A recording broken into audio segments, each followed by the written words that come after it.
ರಾಮಕೃಷ್ಣಂ ಜಗದ್ಗುರುಂ ಪಾದಪದ್ಮೇ ತಯೋರ್ಷಿತ್ವಾ ಪ್ರಣಮಾಮಿರ್ಮೂರ್ಮುಹುಂ ರತ್ನಾಕರಾಧೌತ ಪದಾಂ ಹಿಮಾಲಯ ಕಿರೀಟಿನೀಂ ಬ್ರಹ್ಮರಾಜಶಿರತ್ನಾಡ್ಯಂ ವಂದೇ ಭಾರತ ಮಾತರಂ.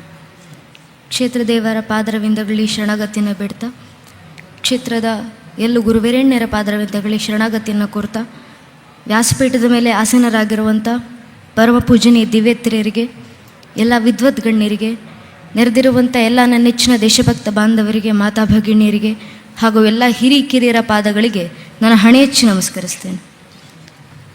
ನನ್ನ ನೆಚ್ಚಿನ ಬಂಧುಗಳೇ, ಬಹುಶಃ ನಮ್ಮ ಧಾರ್ಮಿಕ ಸಂಸ್ಕೃತಿ, ನಮ್ಮ ಪರಂಪರೆ, ನಮ್ಮ ಹಿನ್ನೆಲೆಯ ಬಗ್ಗೆ ಪೂಜ್ಯನರು ವಿವರಿಸಿಕೊಟ್ಟಿದ್ದಾರೆ. ಈ ಕಾಲಘಟ್ಟದಲ್ಲಿ ಇದನ್ನು ತಿಳಿದು ಮುಂದಿನ ಪೀಳಿಗೆಗೆ ಹಂಚುವಂಥ ಪ್ರಕ್ರಿಯೆಯಲ್ಲಿ ಇಡೀ ಹಿಂದೂ ಸಮಾಜ ತೊಡಗುವಂಥ ಅವಶ್ಯಕತೆ ಇದೆ. ನಮ್ಮ ಧರ್ಮಸಭೆಗಳು, ನಮ್ಮ ಧಾರ್ಮಿಕ ಕಾರ್ಯಕ್ರಮಗಳು ಇವತ್ತಿಗೂ ಇಷ್ಟು ವಿಜೃಂಭಣೆಯಿಂದ ನಡೆಯುತ್ತೆ ಅಂದರೆ ಖಂಡಿತವಾಗ್ಲೂ ಅದು ಸಾಮಾನ್ಯ ವಿಚಾರ ಅಲ್ಲವೇ ಅಲ್ಲ. ನಮ್ಮ ಗಣ್ಣಿಗೆ ಕಾಣಿಸುತ್ತೆ ಯಾರೋ ಮಹಾದಾನಿಗಳಿದ್ದಾರೆ, ದಾನಿಗಳು ದಾನ ಕೊಡ್ತಾರೆ, ಭಕ್ತರು ಬರ್ತಾರೆ, ಕಾರ್ಯಕ್ರಮ ಮುಗಿಸ್ಕೊಂಡು ಹೋಗ್ತೀವಿ. ಇದೇ ರೀತಿಯ ಕಾರ್ಯಕ್ರಮ ಪ್ರತಿ ಊರಿನಲ್ಲೂ ನಡೆಯುತ್ತಲ್ಲ. ಗಮನಿಸಿ ನೋಡಬೇಕು ನಾವು ಯಾವತ್ತಾದ್ರೂ ಇತಿಹಾಸವನ್ನು. ಇಷ್ಟು ವರ್ಷಗಳ ನಂತರವೂ ಕೂಡ ಈ ಹಿಂದೂ ಪರಂಪರೆ ಇಷ್ಟು ವೈಭವದಿಂದ ಇಡೀ ದೇಶದಲ್ಲಿ ಬದುಕಿದೆ ಅಂದರೆ ಅದರ ಹಿಂದೆ ಎಷ್ಟು ಶ್ರಮ ಇದ್ದಾವೆ. ಕಾರಣ ಇದೇ ದೇವಸ್ಥಾನಗಳನ್ನು ನಾಶ ಮಾಡಬೇಕು, ನಮ್ಮ ಸನಾತನ ಹಿಂದೂ ಪರಂಪರೆ ನಾಶ ಮಾಡಬೇಕು, ಸನಾತನ ಸಂತ ಪರಂಪರೆಯನ್ನು ಮಣ್ಣಲ್ಲಿ ಮಣ್ಣಾಗಿಸಬೇಕು, ನಮ್ಮ ವೇದಗಳು, ನಮ್ಮ ವೇದಾಂತಗಳನ್ನು ನಾಶ ಮಾಡಬೇಕು ಅಂತ ಎಷ್ಟು ಪ್ರಯತ್ನಗಳಾಗಿದ್ವು. ಕಳೆದ 1370ಕ್ಕೂ ಹೆಚ್ಚು ವರ್ಷಗಳ ಕಾಲ ನಿರಂತರ ದಾಳಿಯಾಗಿದೆ ಸನಾತನ ಧರ್ಮದ ಮೇಲೆ. ಈ ಸನಾತನ ಧರ್ಮದ ನಾಶ ಮಾಡಬೇಕು ಅಂತ ಏಕೈಕ ಉದ್ದೇಶದಿಂದ. ಯಾವತ್ತಾದರೂ ಇತಿಹಾಸದ ಪುಟಗಳನ್ನ ತಿರುವು ಹಾಕಿ ನೋಡಿದಾಗ ನಮ್ಗೆ ಅರ್ಥ ಆಗುತ್ತೆ. ಇದೇ ಜಗತ್ತಿನಲ್ಲಿ ಪ್ರಾಚೀನ ಅಂತ ಕರೆಸ್ಕೊಂಡಂಥ 10 ಜನಾಂಗಗಳಿದ್ವು. ಎಲ್ಲೋದ್ವು ಆ ಪ್ರಾಚೀನ ಜನಾಂಗಗಳು? ಎಲ್ಲೋಯ್ತು ಜಗತ್ತಿನ ಮುಂದೆ ಪಿರಮಿಡ್ಗಳನ್ನು ಕಟ್ಟಿ ಮೆರೆದಂಥ ಈಜಿಪ್ಷಿಯನ್ ಜನಾಂಗ? ಎಲ್ಲೋಯ್ತು ಜಗತ್ತನ್ನು ಆಳಲಿಕ್ಕೆ ಬಿಚ್ಚುಗತ್ತಿ ಹಿಡಿದು ಬಂದಂಥ ಗ್ರೀಕ್ ಜನಾಂಗ? ಎಲ್ಲೋಯ್ತು ಜಗತ್ತಿಗೆ ಭಾಷಾಶಾಸ್ತ್ರ ಪರಿಚಯಿಸಿಕೊಟ್ಟಂಥ ಪರ್ಷಿಯನ್ ಜನಾಂಗ? ಎಲ್ಲೋಯ್ತು ಬಾಬ್ಲೋನಿಯನ್ ಜನಾಂಗ? ಎಲ್ಲೋಯ್ತು ಮೆಸೊಪೊಟೇಮಿಯನ್ ಜನಾಂಗ?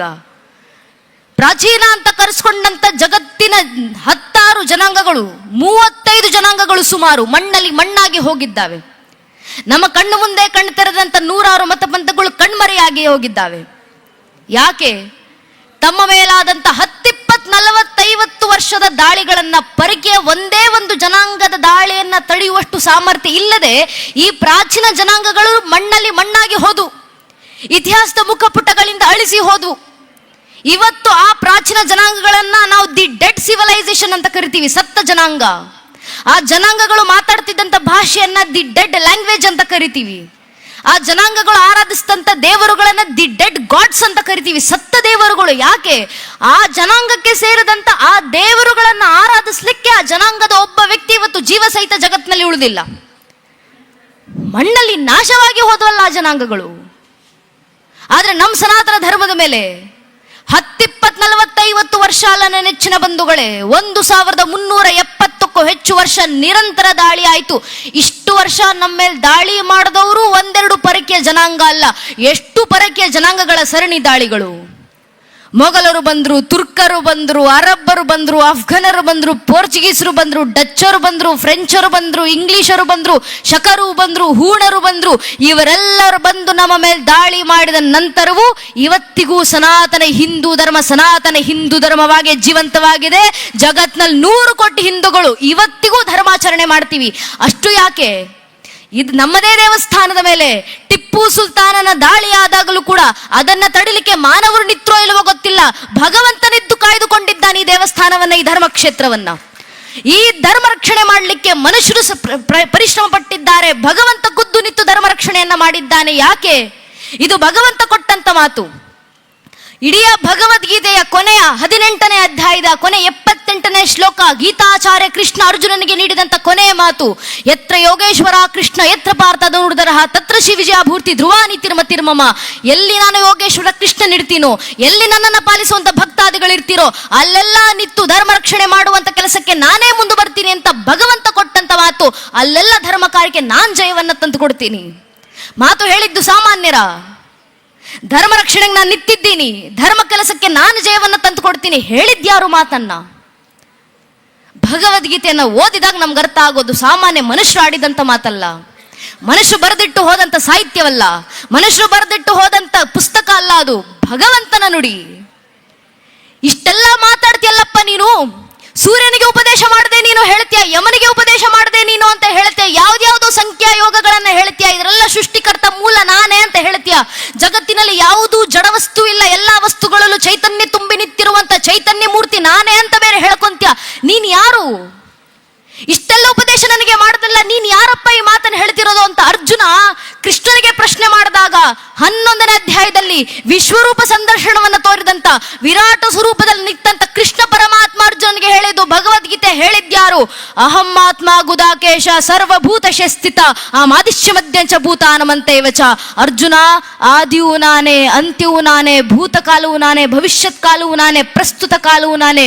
ಜಗತ್ತಿನ ಪ್ರಕೃತಿಯ ಅಣು ರೇಣು ತೃಣ ಕಾಷ್ಟೆ ಕಣ ಕಣದಲ್ಲೂ ವಾಸಿಸುವಂತ ಆತ್ಮಗಳನ್ನು ನಿಗ್ರಹಿಸುವಂತ ಪರಮಾತ್ಮ ಭಗವಂತ ಅಂತ ಜಗತ್ತಿನಲ್ಲಿ ಯಾರಾದ್ರೂ ಇದ್ರೆ ಅದು ನಾನೊಬ್ಬನೇ, ಶ್ರೀಕೃಷ್ಣ ಪರಮಾತ್ಮ. ಇದನ್ ಜಗತ್ತಿಗೆ ಘಂಟಾಘೋಷವಾಗಿ ಸಾರಿಬಿಡುವಂತ ಅರ್ಜುನನ ಮೂಲಕ ಕೃಷ್ಣ ಉಪದೇಶ ಮಾಡಿದ್ರು. ನಾನು ಭಗವಂತನಿತ್ತು ಮಾತನ್ನ ಕೊಟ್ಟಿದ್ದೀನಿ, ಧರ್ಮ ರಕ್ಷಣೆಗೆ ನಾನು ನಿಂತಿದ್ದೀನಿ. ಭಗವಂತ ಧರ್ಮ ರಕ್ಷಣೆಗೆ ನಿಂತಿರಬೇಕಾದ್ರೆ ನಮ್ಮ ಕೆಲಸ ಯಾವುದು? ಕೃಷ್ಣನೇ ಹೇಳಿದ್ದಾರೆ, ನಮೇ ಪಾರ್ಥಾಸಿ ಕರ್ತವ್ಯಂ ತ್ರಿಶುಲೋಕೇಶು ಕಿಂಚನ. ಪಾರ್ಥ, ಅರ್ಜುನ, 3 ಲೋಕಗಳಲ್ಲೂ ನಾನು ಮಾಡಬೇಕಾಗಿರುವಂತ ಕೆಲಸ ಯಾವುದು ಇಲ್ಲಪ್ಪ. ನಾನು ಎಲ್ಲ ಬಂಧಗಳನ್ನ ಮೀರಿ ನಿಂತವನು, ನನಗೆ ಗುಣಗಳು, ನಾನು ತ್ರಿಗುಣಾತೀತನು. ಎಲ್ಲವನ್ನು ಮೀರಿ ನಿಂತಂತ ನಾನು ಯುಗ ಯುಗಕ್ಕೂ ಅವತರಿಸಿ ಬರ್ತೀನಿ ಭೂಮಂಡಲದಲ್ಲಿ. ಯಾಕೆ? ಮನುಷ್ಯ ಪಾರ್ಥ ಸರ್ವಶಃ, ನಾನು ಮಾಡಿದ್ದನ್ನ ನೋಡಿ ಮನುಷ್ಯರು ಮಾಡ್ತಾರೆ. ಅಕಸ್ಮಾತ್ ನಾನು ಧರ್ಮ ರಕ್ಷಣೆಗೆ ಮುಂದೆ ಬರಲಿಲ್ಲ, ನಾನು ಧರ್ಮದ ಕೆಲಸ ಮಾಡಲಿಲ್ಲ ಅಂದ್ರೆ ಭಗವಂತನೇ ಧರ್ಮದ ಕೆಲಸ ಮಾಡಲಿಲ್ಲ, ಮನುಷ್ಯರಾಗಿ ನಾವ್ಯಾಕೆ ಮಾಡಬೇಕು ಅಂತ ಮನುಷ್ಯರು ಸುಮ್ಮನಾಗ್ಬಿಡ್ತಾರಪ್ಪ. ಆ ಮಾನವರಿಗೆ ಧರ್ಮ ಕೆಲಸ ಮಾಡ್ಲಿಕ್ಕೆ ಪ್ರೇರಣೆ ಕೊಡ್ಲಿಕ್ಕೆ ನಾನು ಯುಗ ಯುಗಕ್ಕೂ ಅವತರಿಸಿ ಬಂದು ಧರ್ಮ ಕಾರ್ಯ ಮಾಡ್ತೀನಿ ಅಂತ ಕೃಷ್ಣ ಕೊಟ್ಟಂತ ಉಪದೇಶ. ನಿಮ್ಮ ಧರ್ಮ ಕಾರ್ಯಕ್ಕೆ ನಾನು ಜಯ ತಂದು ಕೊಡ್ತೀನಿ, ನೀವು ಧರ್ಮದ ಹಾದಿನಲ್ಲಿ ನಡೀರಿ ಸಾಕು. ಕೃಷ್ಣನ ಉಪದೇಶ, ಕೃಷ್ಣನ ಮಾರ್ಗದರ್ಶನ, ಭಗವಂತ ಕೊಟ್ಟಂತ ಆ ಮಾರ್ಗದರ್ಶನದಲ್ಲಿ ನಡೆಯುವಂತ ಅವಶ್ಯಕತೆ ಇವತ್ತು ನಮಗಿದೆ. ಧರ್ಮ ರಕ್ಷಣೆಯ ಹಾದಿ, ಧರ್ಮದ ಕೆಲಸವನ್ನ ಮಾಡ್ತಾನೆ ಜೀವನ ಬದುಕಬೇಕು ನಾವು. ಈಶಾವಾಸಿ ಉಪನಿಷತ್ತಿನ 2ನೇ ಮಂತ್ರ, ಕುರುವನ್ನೇವೇಹ ಕರ್ಮಾಣಿ ಜಿಜೀವಿಷ ಶತಗುಂ ಸಮಾಹ. ಮನುಷ್ಯ 100 ವರ್ಷ ಬದುಕಬೇಕು ಜಗತ್ನಲ್ಲಿ, ಶತಾಯುಷ್ಮಾನ್ ಭವ ಅಂತ ಆಶೀರ್ವಾದ ಮಾಡ್ತಾರಲ್ಲ ಹಿರಿಯರು. 100 ವರ್ಷ ಬದುಕಪ್ಪ ಸುಖವಾಗಿ.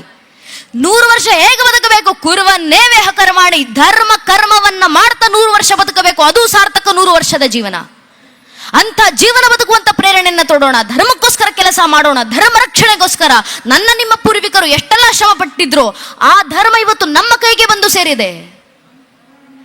ಒಂದಲ್ಲ ಒಂದು ರೀತಿಯಲ್ಲಿ ಒಂದು ಕಾಲದಲ್ಲಿ ಪರಶುರಾಮರು ನಿಂತು ಯಾವ ಇಡೀ ತುಳುವ ಸಂಸ್ಕೃತಿಯನ್ನು ನಾವು ಪರಂಪರೆಯನ್ನು ಮುಂದುವರಿಸ್ತಿದ್ದೀವಲ್ಲ, ಇದೇ ತುಳುನಾಡಿನ ಸಂಸ್ಕೃತಿಯನ್ನು ಸೃಷ್ಟಿ ಮಾಡಿದಂತ ಇಡೀ ದೇಶದಲ್ಲಿ, ಇಡೀ ಜಗತ್ತಿನಲ್ಲಿ ಧರ್ಮ ನಾಶದ ಅಂಚಿಗೆ ಬಂದು ತಲುಪಿ ನಿಂತಾಗ ಧರ್ಮದ ಉದ್ಭವ, ಧರ್ಮದ ಉದ್ದೀಪನ ಈ ಒಂದು ಕ್ಷೇತ್ರದಿಂದ ಆಗಬೇಕು ಅಂತ ತುಳುನಾಡಿನ ಕ್ಷೇತ್ರವನ್ನೇ ಸ್ಥಾಪನೆ ಮಾಡಿದಷ್ಟೇ ಅಲ್ಲದೆ, ಇದೇ ಮಧೂರಿನ ಇದೇ ಇತಿಹಾಸದಲ್ಲಿ ಬ್ರಹ್ಮಾಂಡ ಪುರಾಣದಲ್ಲಿ ಉಲ್ಲೇಖವಾಗಿರುವಂತ ಮಾತು, ಪರಶುರಾಮರು ಇಲ್ಲಿಗೆ ಬಂದಿದ್ದಾರೆ, ಇಲ್ಲಿ ತಮ್ಮ ದರ್ಶನವನ್ನು ಕೊಟ್ಟು ಇಲ್ಲಿ ಆಶೀರ್ವಾದವನ್ನು ಪಡೆದು ಹೋಗಿದ್ದಾರೆ ಅಂತ. ಆ ಪರಶುರಾಮರು ಹೇಳಿದಂತ ಮಾತು, ಅಗ್ರಸ್ಥೋ ಚತುರೋ ವೇದ ಪೃಷ್ಠತಂ ಶಶರಂ ಧನುಹು ಇದಂ ಬ್ರಾಹ್ಮಮಿದಂ ಕ್ಷಾತ್ರಂ ಶಾಪಾದಪಿ ಶರಾದಪಿ. ಮಸ್ತಕದಲ್ಲಿ ಚತುರ್ವೇದಗಳ ಜ್ಞಾನಗಳು ತುಂಬಿದ್ದಾವೆ, ಬೆನ್ನಿನಲ್ಲಿ ಬಾಣಗಳ ಬತ್ತಳಿಕೆಗಳು ತುಂಬಿದ್ದಾವೆ. ವೈಚಾರಿಕವಾಗಿ ಯುದ್ಧ ಮಾಡ್ಲಿಕ್ಕೆ ಬರ್ತೀರಾ? ಬನ್ನಿ ಬ್ರಹ್ಮ ತೇಜಸ್ಸಿನಿಂದ ಎದುರಿಸ್ತೀವಿ. ನೇರ ಯುದ್ಧ ಮಾಡ್ತೀರಾ? ಬನ್ನಿ ಕ್ಷಾತ್ರ ತೇಜಸ್ಸಿನಿಂದ ಎದುರಿಸ್ತೀವಿ. ಶಾಪಾದಪಿ ಶರಾದಪಿ, ಯಾವ ರೀತಿ ಬಂದ್ರೂ ಪರವಾಗಿಲ್ಲ, ಧರ್ಮ ರಕ್ಷಣೆಗೆ ನಾವು ಸಿದ್ಧ ಅಂತ ಪರಶುರಾಮರು ಕೊಟ್ಟಂತ ಆ ಮಾತನ್ನ ಪ್ರೇರಣೆಯಾಗಿ ಹಿಡಿದು ಅಂದಿನಿಂದ ಇಂದಿನ ಕಾಲದವರೆಗೂ ಧರ್ಮ ರಕ್ಷಣೆಯನ್ನ ನನ್ನ ನಿಮ್ಮ ಪೂರ್ವಿಕರು ಮಾಡಿ ಬಂದಿದ್ದಾರಲ್ಲ. ಧರ್ಮ ಪರಂಪರೆ, ಧರ್ಮ ಜ್ಞಾನ, ಧರ್ಮ ಸಂಸ್ಕೃತಿಯ ರಕ್ಷಣೆಗೆ ಎಷ್ಟರ ಮಟ್ಟಿಗೆ ಪ್ರಯತ್ನ ಪಟ್ಟಿದ್ದಾರೆ ಮನುಷ್ಯರು ಬಿಡಿ. ಭಗವಂತ ಧರೆಗಿಳಿದ ಅವತಾರ ಶ್ರೀಕೃಷ್ಣ ಪರಮಾತ್ಮ ಕುರುಕ್ಷೇತ್ರ ರಣರಂಗದಲ್ಲಿ ನಿಂತಿದ್ದಾರೆ. ಶರಾಶದ ಮೇಲೆ ಭೀಷ್ಮ ಪಿತಾಮಹರು ಮಲಗಿದ್ದಾರೆ. ಅದನ್ನು ನೋಡಿದಂತ ಕೃಷ್ಣನ ಬಾಯಿಂದ ಬಂದಂತ ಉದ್ಗಾರ ಶ್ರೀವ್ಯಾಸರು ಬರೀತಾರೆ, ತಸ್ಮಿನ್ ಅಸ್ತಂಗತೆ ಭೀಷ್ಮೆ ಪಾಂಡವಾನಂ ಧುರಂದರೆ. ಅಸ್ತಂಗತರಾಗ್ತಿದ್ದಾರಪ್ಪ ಅಲ್ಲಿ ಭೀಷ್ಮ ಪಿತಾಮಹರು.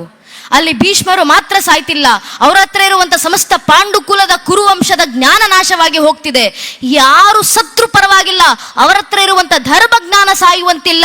ಆದ್ದರಿಂದ ಸಮಸ್ತ ಪಾಂಡವರು ಹೋಗಿ ಭೀಷ್ಮ ಪಿತಾಮಹರ ಪದದಲ್ಲದಲ್ಲಿ ಕೂತು ಅವರ ಹತ್ರ ಇರುವಂತ ಜ್ಞಾನ ಭಂಡಾರವನ್ನ ಸ್ವೀಕರಿಸಿ ಬನ್ನಿ ಅಂತ ಕೃಷ್ಣ ಪರಮಾತ್ಮ ಪಾಂಡವರನ್ನ ಕಳಿಸಿದ್ರು.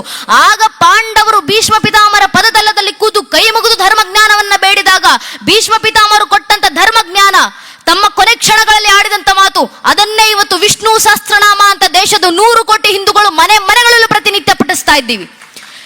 ಭಗವಂತ ತೊಟ್ಟಂತ ಸಂಕಲ್ಪ ಧರ್ಮ ಪರಂಪರೆ ರಕ್ಷಣೆ ಆಗಬೇಕು. ಮತ್ತೊಬ್ಬರ ದೇಹ ತ್ಯಾಗ ಬಿಡಿ, ಕೃಷ್ಣನ ಅವತಾರ ಸಮಾಪ್ತಿ. 104 ವರ್ಷ ಆಗಿದೆ ಶ್ರೀಕೃಷ್ಣ ಪರಮಾತ್ಮರಿಗೆ. ಇನ್ನು 6 ತಿಂಗಳುಗಳಲ್ಲಿ ಶ್ರೀಕೃಷ್ಣ ಪರಮಾತ್ಮರ ಅವತಾರ ಸಮಾಪ್ತಿ ಆಗಬೇಕು. ಆಗ ಕೃಷ್ಣ ಉದ್ಧವನನ್ನು ಕರೆದು ಹೇಳ್ತಾರೆ, ಉದ್ಧವ, ಇನ್ನು 6 ತಿಂಗಳುಗಳಲ್ಲಿ ನನ್ನ ಅವತಾರ ಸಮಾಪ್ತಿ. ನಾನು ಸತ್ತರೂ ಪರವಾಗಿಲ್ಲ, ನನ್ನ ಹತ್ರ ಇರುವಂಥ ಧರ್ಮಜ್ಞಾನ ಸಾಯುವಂತಿಲ್ಲ. ನನ್ನಲ್ಲಿರುವಂಥ ಸಮಸ್ತ ಧರ್ಮಜ್ಞಾನವನ್ನು ನಿನಗೆ ದಾರಿ ಎರೆದು ಕೊಡ್ತೀನಿ. ನಿನಗೆ ಕೊಟ್ಟಂಥ ಧರ್ಮಜ್ಞಾನವನ್ನು ತಲೆ ಮೇಲೆ ಹೊತ್ತುಕೊಂಡು ಬದರಿ ಆಶ್ರಮಗಳಿಗೆ ಹೋಗು. ಹಿಮಾಲಯದಿಂದ ಗಂಗೆ ಹರಿದು ಬಂದ ಹಾಗೆ ಬದರಿ ಆಶ್ರಮದ ಋಷಿಮುನಿಗಳ ಬಾಯಿಂದ ಜ್ಞಾನಗಂಗೆಯೂ ಭಾರತದಾದ್ಯಂತ ಹರಿದು ಬರಲಿ ಅಂತ ಕೃಷ್ಣ ಕೊಟ್ಟಂತ ಪ್ರೇರಣೆ. ತನ್ನ ಅವತಾರ ಸಮಾಪ್ತಿಗೂ ಮುಂಚೆ ಮಾಡಿದಂಥ ಕೊನೆ ಉಪದೇಶಗಳಲ್ಲಿ ಒಂದು ಉದ್ಧವ ಗೀತೆ ಉಪದೇಶ ಉದ್ಧವನಿಗೆ. ಆ ಸಂದರ್ಭದಲ್ಲಿ ಯಾಕೆ ಒಂದು ತುಡಿತ, ಈ ಪರಂಪರೆ ಉಳಿಬೇಕು, ಈ ಸಂಸ್ಕೃತಿ ಬದುಕಬೇಕು, ಈ ಧರ್ಮ ಜೀವಂತವಾಗಿರಬೇಕು. ಆ ಒಂದು ತುಡಿತಕ್ಕೋಸ್ಕರ, ಆ ಒಂದು ತುಡಿತದಿಂದ ಈ ಧರ್ಮವನ್ನು ಉಳಿಸಿ ಇಷ್ಟು ಶತಮಾನಗಳ ನಂತರವೂ ಧರ್ಮವನ್ನು ಜೀವಂತವಾಗಿಟ್ಟುಕೊಂಡು ಬಂದಿದ್ದಾರೆ. ಅದರ ಉತ್ತರಾಧಿಕಾರಿಗಳಾಗಿ ಇವತ್ತು ನಾವಿಲ್ಲಿ ಕೂತಿರೋದು. ನಮ್ಮ ವೇದಾಂತಗಳ ವಾರಸುದಾರರು ನಾವುಗಳು. ನಮ್ಮ ಮಠ ಮಂದಿರಗಳನ್ನು ನಾವೇ ರಕ್ಷಣೆ ಮಾಡ್ಕೊಳ್ಬೇಕು. ಹಿಂದೂ ಧರ್ಮದಲ್ಲಿ